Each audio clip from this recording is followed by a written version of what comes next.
ഒരു രാജ്യത്തിൻ്റെ പ്രധാനമന്ത്രിയിൽ നിന്ന് ഇതുപോലെയൊരു വിവേചനം രാജ്യത്തെ ഒരു മതവിഭാഗം മാത്രം നേരിട്ടിട്ടുണ്ടെങ്കിൽ അത് ഈ ഇന്ത്യ രാജ്യത്തിൻ്റെ ചരിത്രത്തിൽ ആദ്യമായിരിക്കും. ഒരു പ്രധാനമന്ത്രിയുടെ വാക്കുകളിൽ നിന്ന് തന്നെ രാജ്യത്ത് എത്രത്തോളം കഷ്ടപ്പാടാണ് മുസ്ലിങ്ങൾ അനുഭവിക്കുന്നതെന്ന് മനസ്സിലാകുന്നുണ്ടെങ്കിൽ അത് എത്രത്തോളം ഭീകരമായ ഒരു സാഹചര്യത്തെയാണ് വിളിച്ചോതുന്നുള്ളത്. പറഞ്ഞു വരുന്നത്, നരേന്ദ്രമോദി കഴിഞ്ഞ ദിവസം രാജ്യത്തെ അഭിസംബോധന ചെയ്ത് സംസാരിക്കവേ ഈ രാജ്യത്തെ എല്ലാ ആഘോഷങ്ങളെക്കുറിച്ച് പറഞ്ഞു. അതായത് ജൂലൈ ഓഗസ്റ്റ് മാസങ്ങളിൽ കടന്നു വരുന്ന എല്ലാ ആഘോഷങ്ങളെക്കുറിച്ച് വളരെ വ്യക്തമായി നരേന്ദ്രമോദി പറഞ്ഞു. പക്ഷേ മുസ്ലിങ്ങളുടെ ആഘോഷത്തെക്കുറിച്ച് അദ്ദേഹം പറഞ്ഞില്ല. മുസ്ലിങ്ങളുടെ ബലിപെരുന്നാളിനെ കുറിച്ച് ഒരക്ഷരം സംസാരിക്കാൻ നരേന്ദ്രമോദി തയ്യാറായില്ല.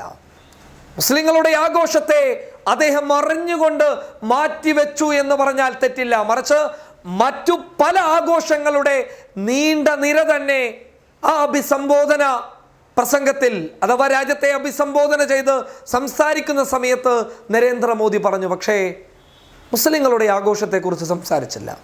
ഇന്ത്യയുടെ ചരിത്രത്തിൽ ഇതാദ്യമായിട്ടായിരിക്കും. ഇന്ത്യയുടെ ചരിത്രത്തിൽ ഇതാദ്യമായിട്ടാണ് ഇങ്ങനെ ഒരു ശൈലി നമുക്ക് കാണാൻ വേണ്ടി സാധിക്കുന്നുള്ളത്. അദ്ദേഹത്തിന് ചിലപ്പോൾ ബലിപ്പെരുന്നാൾ ആശംസകൾ ഈ രാജ്യത്തെ മുസ്ലിം മതവിശ്വാസികൾക്ക് നേരാൻ ചിലപ്പോൾ താല്പര്യമുണ്ടാകില്ല. പക്ഷേ ഞങ്ങൾക്ക് അതിന് താല്പര്യമുണ്ട്. ശ്രീമാൻ നരേന്ദ്രമോദി രാജ്യത്തിൻ്റെ പ്രധാനമന്ത്രിക്ക് ബലിപ്പെരുന്നാൾ ആശംസകൾ ഒരുപടി മുന്നേ ഞാൻ അടക്കം നേരുകയാണ്. അസദുദ്ദീൻ ഒവൈസി ഈ വിവരം അറിഞ്ഞപ്പോൾ അദ്ദേഹവും പറഞ്ഞത് ഈ രീതി തന്നെയാണ്. നരേന്ദ്രമോദിക്ക് ചിലപ്പോൾ ആശംസകൾ നൽകാൻ മടിയുണ്ടാകാം, പക്ഷേ ഞങ്ങൾക്കതില്ല. ഞങ്ങൾ നരേന്ദ്രമോദിക്ക് ബലിപ്പെരുന്നാൾ ആശംസകൾ നേരുകയാണ് എന്നാണ് അസദുദ്ദീൻ ഒവൈസി പറഞ്ഞത്. സത്യം പറഞ്ഞു കഴിഞ്ഞാൽ ഇങ്ങനെയൊരു പ്രധാനമന്ത്രി ഈ രാജ്യത്തിന് തന്നെ നാണക്കേടല്ലേ? ഒരു രാജ്യത്തെ പ്രധാനമന്ത്രി ആ രാജ്യത്തെ എല്ലാ വിഭാഗങ്ങളെയും ഒരുപോലെ കാണണം.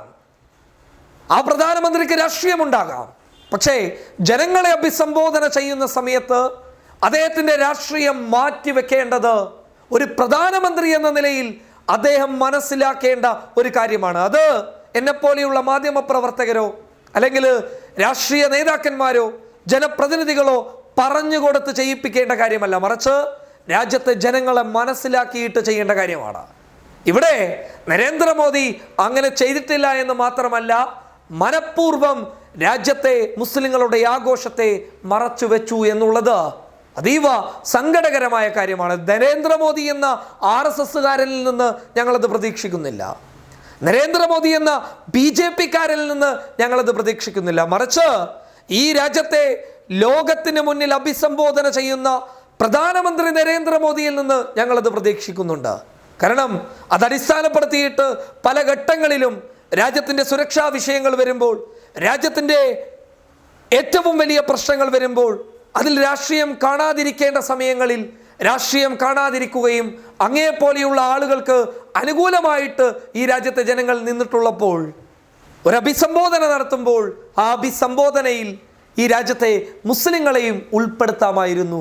ഇത് നാണക്കേട് തന്നെയാണ് രാജ്യത്തിന്, മുസ്ലിങ്ങൾക്കല്ല. News desk public Kerala.